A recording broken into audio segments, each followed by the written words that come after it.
Invéntese algo.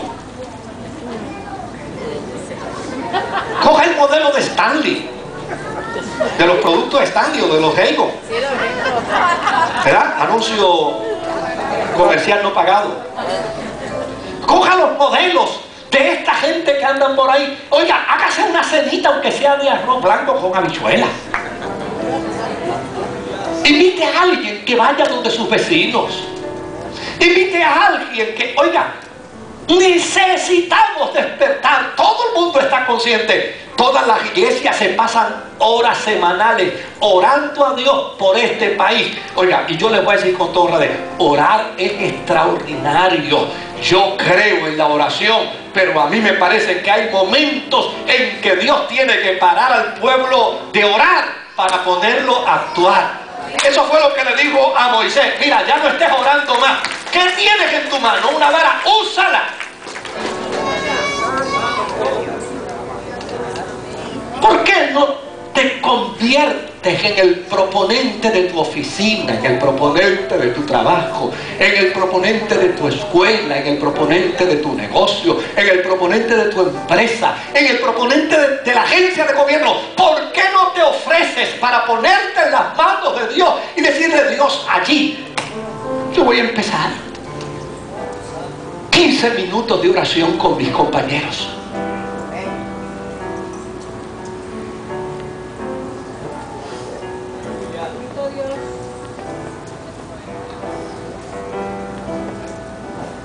Cuando Dios comenzó a poner en mí la inquietud por predicar el evangelio, en aquel tiempo yo no era acepto en las iglesias para predicar. Yo tenía un deseo de predicar increíble, pero no me aceptaban con el pelo largo. Créamelo, yo tuve pelo una vez. Créalo. Es más, mi hermana me regaló una foto de cuando yo era pequeño y yo digo: Dios mío, pero qué chico hermoso yo era. ¿Qué pasó en el camino?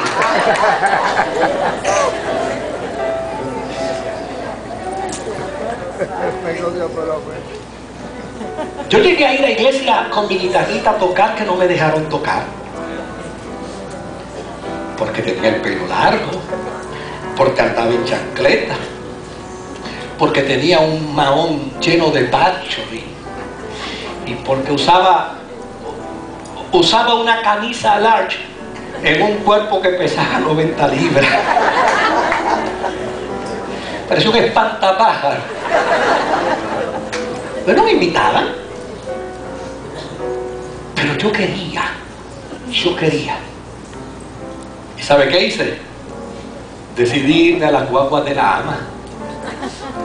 Y por la mañana, antes de llegar a la escuela superior, que estaba en segundo año, yo me montaba en la guagua de la ama de Río Piedras a San Juan, y de San Juan a Río Piedras me bajaba frente a la escuela Juan Ponce de León.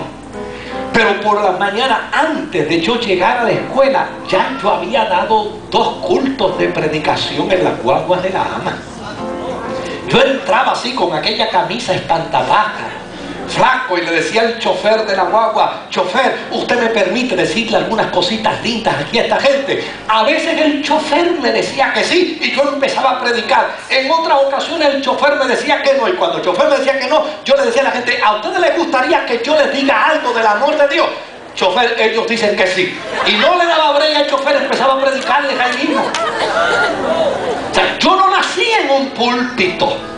No, yo no nací en un altar de predicación. Yo comencé a predicar en las guaguas de la ama, en las esquinas de la calle. Mi pastor me conoció precisamente haciendo ese tipo de actividad y me decía: Moisés, Dios honra a los que le honran.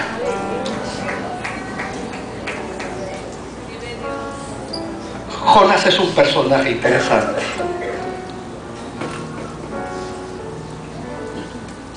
Finalmente llegó. Finalmente él llegó. Predicó el sermón y la gente se arrepintió. ¿Cómo creerán si no hay quien les predique? ¿Cómo oirán si no hay quien les hable.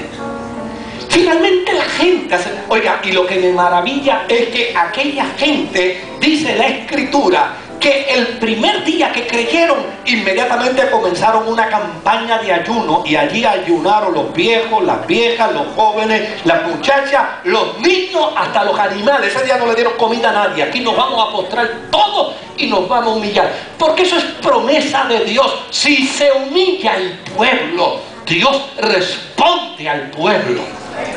Eso es promesa divina. Ahora, contésteme esta pregunta.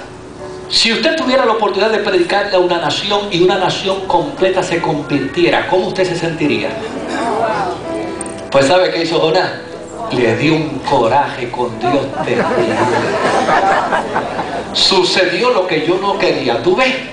Yo no quería que esta gente, yo hubiera preferido que me votaran, yo hubiera preferido que me insultaran, yo hubiera preferido que me mataran antes que se convirtieran. ¿Sabe algo, querido? Jonás es un mal profeta, porque un profeta de juicio no hace falta, un profeta de condenación no es necesario, un profeta que acuse tampoco es importante. Lo que hacen falta son hombres y mujeres profetas de Dios, para que le hagan saber al pueblo que hay esperanza en un Dios de gracia, en un Dios de misericordia, en un Dios de compasión. Jonás se enojó con Dios y empezó a pelear con Dios. Y como resultado de su cansancio, finalmente, se tiró debajo de una calabacera a dormir.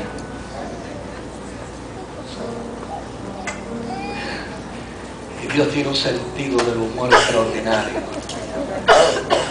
Le secó la calabacera.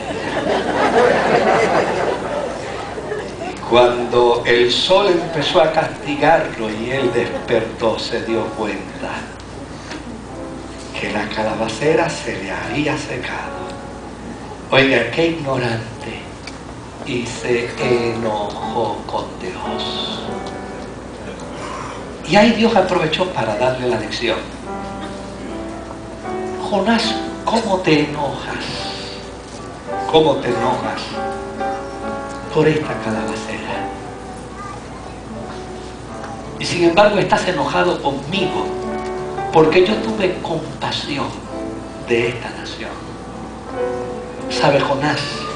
Aquí hay miles de niños que no saben distinguir entre el bien y el mal, que no conocen de su mano derecha ni de su mano izquierda. ¿Sabe, Jonás? Aquí hay tanta gente en necesidad y en crisis. ¿Sabe, Jonás? Aquí hay tanta gente en angustia y en dolor.